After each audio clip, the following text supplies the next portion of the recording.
What happens when a bloated government decides to hand out Social Security numbers like Halloween candy?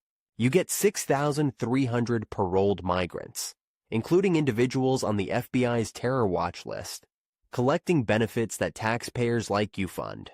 Medicaid, unemployment, tax refunds, student loans, SNAP, even voter registration. This isn't satire. It's what Doge, the Department of Government Efficiency, just exposed under the Biden administration. And it's not a small glitch. It's a $751,000+ disaster just in tax refunds alone. That's not counting the Medicaid, the unemployment checks, or the food stamps handed to individuals the FBI flagged as national security threats. Let's be clear, this isn't about immigration.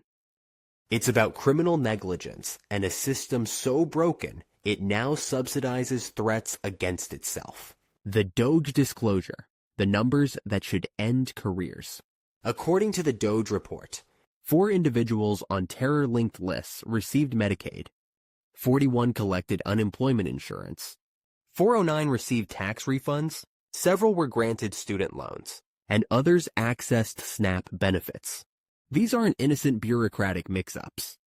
These are systemic failures with national security consequences. But the real kicker? Many of these individuals weren't just released. They were paroled into the country under Biden's catch-and-release strategy, and then given full access to federal benefits. Some even registered to vote. Others voted in key states. Imagine being a law-abiding citizen, jumping through hoops for basic assistance, while someone flagged as a potential terrorist is fast-tracked into a welfare package with a voter registration bonus. Who authorized this insanity? The Biden administration quietly expanded the use of parole authority, originally designed for rare humanitarian cases, to wave through tens of thousands of migrants without full vetting. The result? A flood of migrants processed without adequate biometric screening, background checks, or income verification. Just rubber stamped into the system. And once they're in, the benefits flow automatically, because the bureaucratic machine doesn't know how to say no. It only knows how to spend. Trump terminates the circus. The Trump administration, after reviewing the Doge data, terminated all 6,300 paroles and shut down the entire policy framework that enabled this chaos. This wasn't just a cleanup operation. It was a declaration of war against bureaucratic incompetence. Because when a system starts giving federal funds and voting access to people on FBI watch lists, you're not looking at a political debate. You're looking at a security collapse. And the fact that it took Doge, not Congress, not the media, not even the DOJ, to uncover it. That should tell you everything you need to know about the current state of governance. This is why Doge exists. For decades, we've operated under the fantasy that the federal government is at least competent at the basics, issuing IDs, vetting recipients, tracking disbursements. But this blows that illusion to bits. The government doesn't even know who it's paying anymore. It doesn't care. It's too bloated, too centralized, and too entrenched in its own legacy dysfunction to stop the bleeding. That's why Doge is a threat to the status quo. Because it asks questions no one else does. Who's getting paid? Why? Are they even real? And what do we do when they're not? The larger truth. Welfare upon weak borders. National suicide. This isn't just about fraud. It's about incentives. You cannot run an open border policy and a welfare state at the same time. One destroys the logic of the other.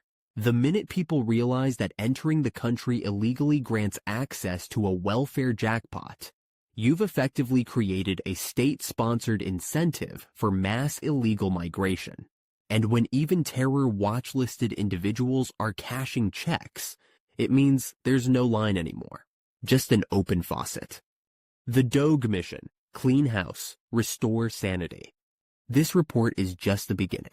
Doge is rolling out new digital verification systems to cross-check identities, flag anomalies, and terminate fraudulent accounts in real time. It's not perfect, but it's working, and it's already saved taxpayers hundreds of millions. The bigger question is, why did it take this long? Why did we need Elon Musk, of all people, to build a department that does what Congress has refused to do for 40 years? Because the permanent class in DC doesn't want efficiency. It wants dependence. It wants control. Doge represents the opposite: decentralized efficiency, minimal oversight, maximum accountability. Conclusion. This isn't just a scandal, it's a blueprint.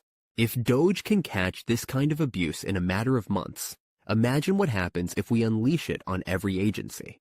Imagine a future where federal dollars actually go to citizens who earned them, where the government can't be gamed by fraud rings, foreign nationals, or corrupt insiders, where you get to keep more of what you earn because it isn't being funneled to fake identities and flag terrorists. That's not a fantasy. That's Doge. And if this isn't reason enough to torch the old model and start fresh, what is? Drop your thoughts below. Should Doge expand nationwide? State-level clones? Or is this the final straw for the federal apparatus? Subscribe for more fire from Libertarian Uncensored. No scripts. No filters. Just facts. Just freedom.